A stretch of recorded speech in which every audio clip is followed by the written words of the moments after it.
नमस्कार मित्रांनो, स्वागत आहे तुम्हा सर्वांचंच आपल्या आजच्या या व्हिडिओमध्ये. आपल्या या व्हिडिओमध्ये आपण जाणून घेणार आहोत थोडं तुझं आणि थोडं माझं या मालिकेच्या आजच्या भागाचे लेटेस्ट त्याचबरोबर इंटरेस्टिंग अपडेट. त्यामुळे पटापट व्हिडिओला लाईक करा, तसेच चॅनलला सबस्क्राईब करून बेल आयकॉन आठवणीने प्रेस करा, जेणेकरून तुम्हाला पुढच्या प्रत्येक एपिसोडचं नोटिफिकेशन मिळत जाईल आणि सर्व व्हिडिओंचा आनंद हा अगदी उत्तम पद्धतीने घेता येईल. चला तर मग मित्रांनो, अजिबात वेळ वाया न घालवता सुरुवात करूया आपल्या आजच्या एपिसोडला. तर आता आपण इथे पाहतो की मानसीला सुनंदाने कॉल केलेला असतो आणि आता सुनंदाचा फोन बघून मानसी चिडते आणि म्हणायला लागते, याचा अर्थ नक्कीच हा माणूस अजूनही घरी गेलेला नसणार आहे. आणि मग मानसी फोन उचलते आणि हॅलो मावशी बोला ना असं म्हणायला लागते. सुनंदा तिला विचारते, कुठे आहेस? त्यावर मानसी म्हणते, मावशी काय झालं आहे? त्यावर सुनंदा तिला पुन्हा विचारते, काय विचारते, कुठे आहेस तू? त्यावर मानसी सांगते, मावशी मी ऑफिसमध्ये आता. काय झालं आहे? त्याबरोबर सुनंदा ही तिला म्हणायला लागते, ठीक आहे मग मला तुला अर्जंट भेटायचं आहे, तुझ्या ऑफिसचा पत्ता दे. त्यावर मानसी म्हणत असते, मावशी अहो मग तुम्ही कशाला, मी येते ना संध्याकाळी घरी. त्याबरोबर लगेचच सुनंदा तिला सांगते, काही गरज नाही आहे प्रभुनिवासमध्ये येण्याची. मी विचारते तेवढं सांग, महत्त्वाचं बोलायचं आहे, पत्ता दे. मानसी म्हणत असते, मावशी काय बोलायचं आहे? सुनंदा सांगते, ऑफिसमध्ये आल्यावर बोलेन, पत्ता दे. त्याबरोबर लगेचच मानसी ही म्हणते, हो हो ठीक आहे. आणि मग लगेचच ती आता सुनंदाचा फोन कट करून टाकते. त्यानंतर आता ती सुनंदाला पत्ता पाठवते तर खरा, पण तिला मात्र टेन्शन आलेलं असतं की नेमकं हे असं काय झालं आहे, सुनंदा एवढी का चिडली आहे, मानसीला काही कळत नसतं. तर दुसरीकडे आता तेजस हा ऑफिसमध्ये त्याच्या बॉससमोर उभा असतो आणि तो त्याच्यासमोर हात जोडून त्याला विनंती करत असतो की सर प्लीज माझं ऐकून घ्या, मला कामावरून असं काढून नका टाकू. ह्या ज्या सगळ्या पेंडिंग फाईल्स आहेत ते सगळ्या मी कंप्लीट करेन. मी खरं सांगतोय, ही नोकरी मला मिळवून देण्यासाठी माझ्या बायकोने खरोखर खूप प्रयत्न केलेत आणि मी सुद्धा प्रामाणिक प्रयत्नातून ही नोकरी मिळाली आहे, प्लीज. त्याबरोबर आता त्याला त्याचे बॉस म्हणतात, तेजस प्रभू त्या फाईल्स पहिल्या ठेवून द्या. आता त्या फाईल्सना हात लावण्याचा तुम्हाला काही एक अधिकार नाही आहे. आता तुम्ही सरकारी कर्मचारी उरलेले नाही आहात, समजलं तुम्हाला, ठेवा त्या फाईल्स. त्यावर तेजस म्हणत असतो, साहेब प्लीज अहो असं नका करू, हो प्लीज नका करू. अहो मी खूप कष्ट केलेत, तुम्ही माझ्या तात्यांना भेटलाय ना, अहो किमान त्यांच्यासाठी तरी मला कामावरून काढू नका, एकदा त्यांचा विचार तरी करा. प्लीज साहेब प्लीज मला कामावरून काढू नका ना, एकदा ऐकून घ्या माझं. त्याबरोबर त्याचा बॉस त्याचं काही ऐकून घ्यायला तयार नसतो. तेजस संपतरावांकडे जातो आणि त्यांना म्हणत असतो, संपतराव प्लीज अहो तुम्ही तरी ऐकून घ्या ना, सांगा ना त्यांना, सांगा ना की माझी या सगळ्यात काही चूक नाही आहे, बोला ना काहीतरी संपतराव. त्याबरोबर लगेचच आता इकडे तेजसचा बॉस जोरात ओरडतो, तेजस काय सुरू आहे तुमचं? त्याबरोबर तेजस आता त्यांच्याकडे बघायला लागतो तर लगेचच पिऊनला आता ते सांगायला लागतात की यांना ऑफिसच्या बाहेर काढा आणि पुन्हा इथे येणार नाही याची काळजी घ्या. आता तो पिऊन तेजसला प्रेमाने म्हणत असतो, तेजस साहेब प्लीज बाहेर चला ना, पण तेजस त्याचं ऐकत नाही. त्यामुळे मग पिऊनचा नाईलाज होतो आणि पिऊन तेजसला हाताला पकडतो आणि चला तेजस साहेब चला बाहेर चला असं करत तेजसला बाहेर काढतो. तर इकडे आता पिऊन हा सांगत असतो, तेजस साहेब बाहेर चला प्लीज. तर आता इकडे तेजसला त्याचा बॉस सांगत असतो की पुन्हा आता इथे येऊ नकोस आणि दिसूसुद्धा नकोस. त्याबरोबर पुढे आता गायत्री ही रणजित बरोबर फोनवरती बोलत असते आणि आता ती रणजितला सांगत असते की आमच्या सासूबाई मानसीला भेटण्याकरिता तुमच्या ऑफिसमध्ये येणार आहेत. तर आता इकडे लगेचच रणजित विचारतो, मग यामध्ये मी काय करू शकतो? त्यावर लगेच आता गायत्री म्हणत असते, यामध्ये तुम्ही स्वतःची बुद्धी वापरू नका, जेवढं मी सांगेन तेवढंच करा. त्याबरोबर लगेचच रणजित म्हणत असतो, मी एक काम करतो, मी मानसीची बाजू घेतो त्यांच्यासमोर. त्याबरोबर गायत्रीला राग येतो. गायत्री म्हणते, उगाचच्या उगाच त्या मानसीची बाजू वगैरे घेऊन आगीत तेल ओतण्याऐवजी तुम्ही पाणी ओतू नका. आता तिथे आमच्या सासूबाई आल्या की तुम्ही आगीत तेल ओतायचं काम करा. तुम्ही फक्त मानसीबरोबर बोलत राहा आणि ते आमच्या सासूबाईंना बघू द्यात, मग बघा काय घडतंय ते. त्यावर लगेचच आता रणजित म्हणतो की ठीक आहे, हो चालेल, हो मी ते करतो, हो हो हो हो मी तुम्हाला नंतर करतो. आणि मग असं बोलत बोलत तो आता मानसीच्या डेस्कच्या समोर येऊन व्यवस्थित उभा राहतो आणि गायत्रीचा फोन कट करतो. आता गायत्रीचा फोन कट करून तो मानसीला म्हणत असतो, मानसी मला तुमच्याशी आपल्या प्रोजेक्टबद्दल महत्त्वाचं बोलायचं होतं. त्यावर आता रणजितला हे असं अचानक आलेलं बघून मानसीसुद्धा जरा शॉक्डच होते आणि ती रणजितला म्हणायला लागते, रणजित, मला तुम्ही येणार आहात याची काहीच आयडिया नव्हती, त्यामुळे माझी व्यवस्थित काहीच तयारी झालेली नाही आहे. पण तरीसुद्धा आपण बोलूया, पण प्लीज तुम्ही थोड्या वेळाने याल का? कारण काय आहे ना, मला आत्ता भेटण्यासाठी कोणीतरी येणार आहे. त्यावर आता रणजित पुढे काही बोलणार इतक्यात सुनंदा ऑफिसमध्ये पोहोचलेली असते. आता ती ऑफिसमध्ये येते आणि एका स्टाफला विचारते, मानसी तेजस प्रभू कुठे? त्याबरोबर लगेचच आता स्टाफ सांगायला लागतो, मॅडम, इथे मानसी सणस प्रभू म्हणून कोणीच काम नाही करत. त्यावर लगेच ती विचारते, ठीक आहे, मानसी सणस कोण आहे इथे? त्याबरोबर लगेचच तो स्टाफ मानसीचा डेस्क दाखवतो. त्याबरोबर आता तिकडे सुनंदा यायला सुरुवात करते. सुनंदाला आता रणजितने पाहिलेलं असतं. मग आता रणजित मुद्दामून जोरजोरात खोकण्याचं नाटक करतो. त्यावर मानसी म्हणते, रणजित, काय होतंय तुम्हाला? रणजित मुद्दामून आणखीन जोरजोरात खोकायला लागतो. मानसी लगेचच त्याला आपल्या खुर्चीवरती बसवतोय आणि हे घ्या तुम्ही पाणी प्या असं म्हणत त्याला पाणी पाजते आणि त्याच्या डोक्यावरती हात ठेवते आणि पाठीवरतीही हात चोळायला लागते. रणजित आणखीन जोरात नाटक करायला लागतो. त्याबरोबर आता हे सगळं नाटक सुनंदाने पाहिलेलं असतं आणि आता आपल्या सुनेला असं एका परपुरुषाच्या जवळ इतकं पाहून तिला खूप जास्त राग आलेला असतो, तिचा संताप झालेला असतो आणि ती आता मानसीवरती जोरात तोरडते, मानसी. त्याबरोबर आता सुनंदाला समोर पाहून मानसीसुद्धा घाबरते. तर सुनंदा ही आता मानसीकडे पुढे चालत आलेली असते आणि आता तिचा राग हा अगदी शिगेला पोहोचलेला असतो. ती म्हणत असते की अच्छा, म्हणून मला इथे येऊ देत नव्हतीस, म्हणून मला प्रभू निवासवर येऊन भेटायचं होतं का तुला? इथे हे सगळं सुरू आहे.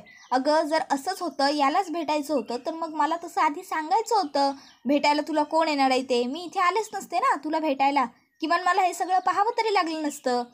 अगं, माझ्या मुलाने तुझी फसवणूक केली म्हणून त्याच्याशी नातं तोडायला निघालीस ना गं?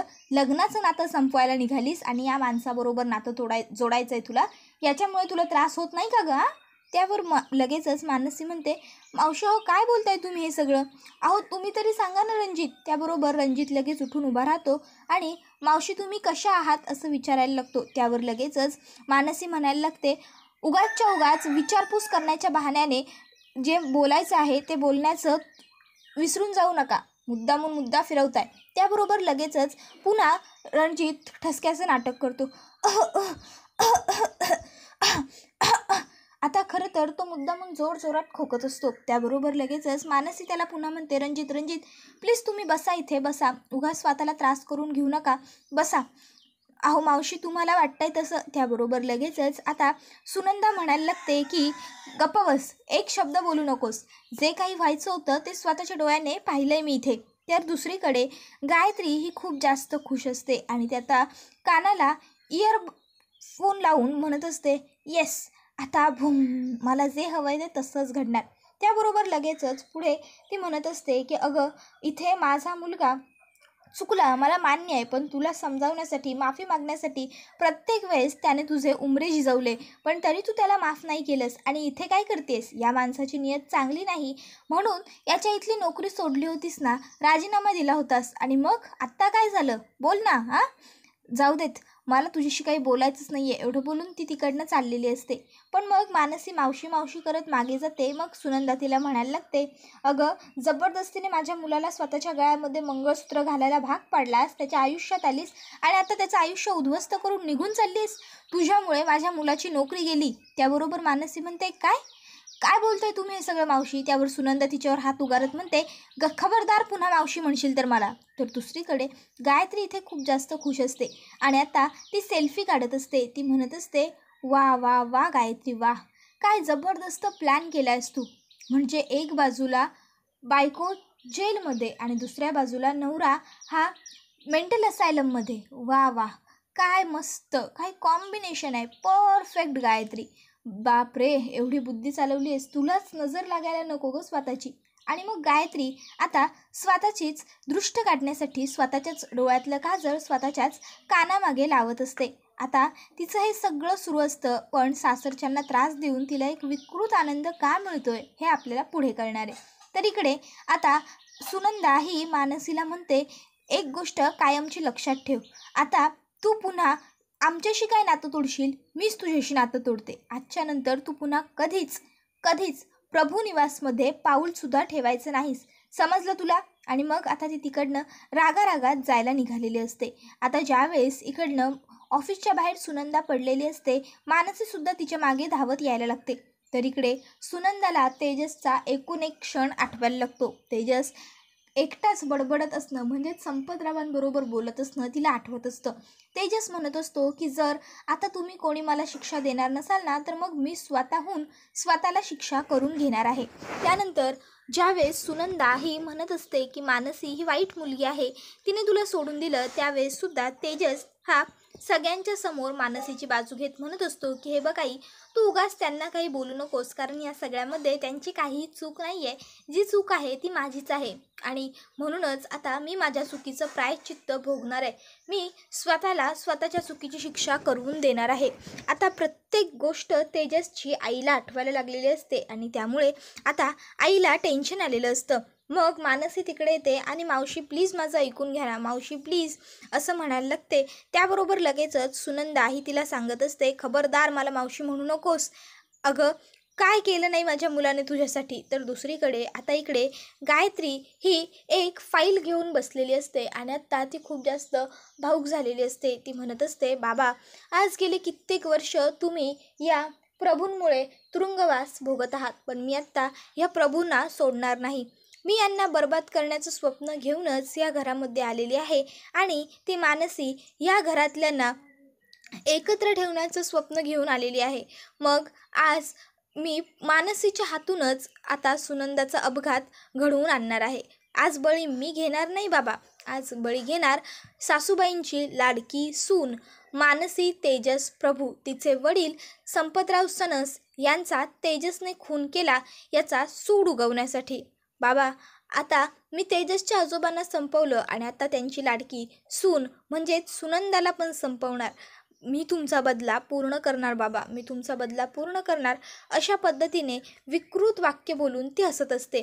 तर मित्रांनो, इथे आपल्याला ही गोष्ट स्पष्ट झालेली असते की गायत्रीला प्रभू कुटुंबाला बर्बाद करायचं आहे, कारण आता तिच्या वडिलांना प्रभूंमुळे अटक झालेली आहे. तर मित्रांनो, मला तर वाटत नाही की हिच्या घरच्यांना प्रभूंमुळे अटक झालेली असेल.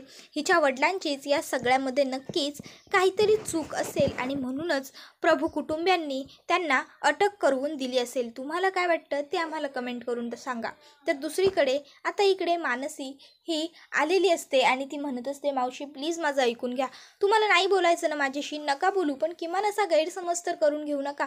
तर इकडे लगेचच सुनंदा म्हणते, हात सोड माझा, हात सोड. अगं का कळत नाही आहे तुला?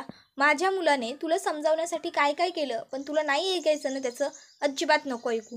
माझ्या मुलावरती मी आयुष्य निछावर करून टाकेन, पण एक गोष्ट लक्षात ठेव, पुन्हा त्याच्या आयुष्यात त्याच्या आसपाससुद्धा त्याला दिसू नकोस. आज तुझ्यामुळे त्याची नोकरी गेली आहे. त्यावर लगेचच मानसीला हे कळल्यावर आश्चर्याचा धक्काच बसतो. तर मानसी म्हणत असते, मावशी हो कसं शक्य आहे, ऑफिस जॉईन केलं होतं ना त्यांनी. त्याबरोबर लगेचच आता ती सांगायला लागते, पण रात्री तुला भीती वाटत होती ना, म्हणून ऑफिसमधलं सगळं काम टाकून तो तुझ्याकडे आला आणि म्हणून त्याची नोकरी गेली. त्यावर हे ऐकून मानसीला सुद्धा खूप मोठा धक्का बसतो. तर इकडे लगेचच सुनंदा म्हणत असते, तुझ्यामुळे झालं आहे सगळं मानसी, का आलीस माझ्या मुलाच्या आयुष्यात. आणि मग आता लगेचच सुनंदा ही तिकडनं जायला लागते. मानसी सुनंदाला म्हणत असते, तुम्हाला माझ्यावर रागवायचं आहे, माझ्याशी बोलायचं नाही, जे वाटेल तुम्हाला ते करा, पण प्लीज मावशी प्लीज माझ्यावर असा राग धरू नका, प्लीज गैरसमज करून जाऊ नका, मावशी ऐका ना माझं. पण सुनंदा तिकडनं निघून जाते. मानसी मात्र रडत तिथे उभी असते. इतक्यात टॅम्पोवाला हा गायत्रीला कॉल करतो आणि सांगत असतो, तुमचा शिकार हा आता माझ्या समोर आलेला आहे. त्यावर गायत्री त्याला समोरून काम पूर्ण करायला सांगते. त्यावर लगेचच आता टॅम्पोवाला म्हणायला लागतो की ठीक आहे, मग काम पूर्ण करतो आता, आणि लगेचच तो त्याचा टॅम्पो सुरू करतो. तर दुसरीकडे आता इकडे रणजित हा सुद्धा हे सगळं गाडीत बसून बघत असतो. रणजित आता म्हणत असतो की मानसी यावेळेस तरी तुम्ही मध्ये येऊ नका, मानसी प्लीज मध्ये येऊ नका. तर आता इकडे मानसी ही हाका मारत असते, मावशी मावशी प्लीज माझं ऐकून घ्या. पण आता इकडे काहीही मानसीचं ऐकून घ्यायला सुनंदा तर तयारच नसते. तर तिथे आता एका ठिकाणी डेंजरस असं लिहिलेलं असतं, म्हणजे तिकडे जायचं नाही असं लिहिलेलं असतं. पण तरीसुद्धा सुनंदाचं लक्ष नसल्यामुळे सुनंदा तिकडे जाते आणि समोरून एक मोठाच्या मोठा टेम्पो येतो आणि तो सुनंदाला उडवतो. आता सुनंदाला उडवल्याबरोबर मानसीच्या पायाखालची जमीनच सरकते, कारण हे सगळं काही आता मानसीने स्वतःच्या डोळ्याने पाहिलेलं असतं. आता अजिबात वेळ वाया न घालवता मानसी सुनंदाकडे येते आणि मावशी काय होतंय, मावशी डोळे उघडा ना, मावशी प्लीज डोळे उघडा असं म्हणायला लागते. प्लीज कोणीतरी पाणी द्या प्लीज. आता तिथे बघता बघता लोकांची खूप गर्दी जमा झालेली असते, पण आता सगळेजण फक्त मानसीकडे बघत असतात. कोणी मानसीची मदत करायला पुढे सरसावत नसतं. त्यानंतर आता मानसी ही आता सुनंदाला घेऊन दवाखान्यात आलेली असते आणि आता गायत्री त्याचबरोबर दिनेश दादा आणि मानसी हे तिघंजणं हॉस्पिटलमध्ये बसलेले असतात. आता तिघांनाही खूप टेन्शन असतं. दिनेश दादा आणि मानसीला तर खरोखर टेन्शन असतं, तर गायत्री ही फक्त टेन्शन आणि काळजी वाटण्याचं नाटक करत असते. ती उगाचच रडण्याचा ड्रामाही करत असते. इतक्यात त्या ठिकाणी पोलीस पोहोचलेले असतात आणि मग आता पोलीस हे विचारायला लागतात, इथे मानसी सणस कोण आहे. त्याबरोबर लगेचच मानसी म्हणायला लागते मी आहे. त्याबरोबर पोलीस हे मानसीला म्हणत असतात, आमच्याकडे तुमच्या विरुद्ध तक्रार आलेली आहे की तुम्ही स्वतःच्याच सासूवरती हल्ला केलात, त्यांचा जीव घेण्याचा प्रयत्न केलात. आता हे ऐकून दिनेश दादा आणि मानसी दोघांनासुद्धा खूप मोठा धक्का पुन्हा एकदा बसलेला असतो. तर गायत्रीसुद्धा धक्का बसल्याचं नाटक करते, पण हे सगळं काही खोटं असतं, कारण हे सगळं जे काही घडवून आणलं आहे ते सगळं गायत्रीनेच घडवून आणलं आहे, हे तर आपल्या सगळ्यांना माहीतच आहे. तर मित्रांनो, हा व्हिडिओ तर आता इथेच संपतो, पण पुढे पाहणं हे इंटरेस्टिंग असणार आहे की आता ज्यावेळेस गायत्रीने हा सगळा प्लॅन घडवून आणला आहे, त्यावेळेस तेजस आणि मानसी या सगळ्यातून एकमेकांना साथ देऊन कशा पद्धतीने सुखरूप बाहेर पडणार आणि काय घडणार पुढे, सगळं जाणून घेण्यासाठी आपल्या चॅनलला सबस्क्राईब करा. त्याचबरोबर बेल आयकॉन प्रेस करा, जेणेकरून तुम्हाला पुढच्या प्रत्येक व्हिडिओचं नोटिफिकेशन मिळत जाईल आणि सर्व व्हिडिओंचा आनंद हा अगदी उत्तम पद्धतीने घेता येईल. चला तर मग मित्रांनो, अजिबात वेळ वाया न घालवता संपवूया आपला आजचा हा व्हिडिओ इथेच. धन्यवाद.